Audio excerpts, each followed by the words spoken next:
ika-25 ng Pebrero, taong 1986.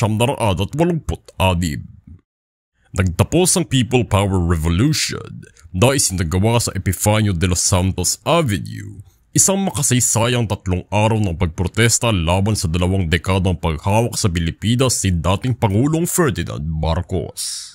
Tuluyan itong naganap dahil sa naging umundoy pandaraya sa biglaang halalan na isinagawa ni Pangulong Marcos ilang linggo bago ito, kasama na din dahil sa asasinasyon ni Ninoy Aquino 3 taon ang nakararaan, isa sa mga pinakasikat na pinuno ng oposisyon sa administrasyon na naging kinatuwa ng mga hinaing ng mga tao dahil sa karahasan sa pamumuno ng presidente sa nagdaang panahon ng martial law.